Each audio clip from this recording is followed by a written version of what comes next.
On Tuesday, Santir Bazar Sub-Divisional Police launched an anti-plastic campaign in Baikora, Mohoripur and Jolaibari markets. It is alleged that these honest people are illegally stockpiling petrol and selling it at a higher price in the open market.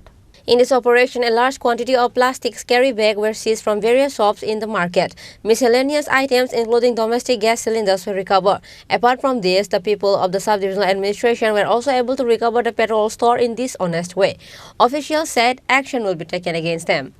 আজ শান্তিবাজার মহকুমা প্রশাসনের পক্ষ থেকে আমরা আজকে plastic এবং পলিথিনের একটা অভিযান চালিয়েছি।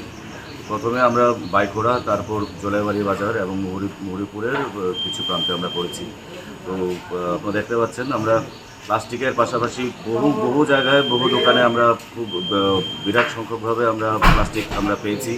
তাছাড়া এর পাশাপাশি আমরা পেট্রোল, ডিজেল যেগুলো অসাধুভাবে বিক্রি করছে সেগুলো আমরা নিয়ে এসেছি। তো এই অভিযানগুলো আমাদের এখন নিয়মিত চলবে, যাতে করে অসাধুভাবে কোনো ধরনের ব্যবসা যাতে না চলে। আর যেহেতু সরকারি আইন অনুসারে প্লাস্টিক বা পলিথিন ব্যান করা আছে যে নির্দিষ্ট সাইজের, সেগুলোর বিরুদ্ধে আমরা অভিযান চালিয়ে যাব। ব্যবসায়ীদেরকে কী বলবেন?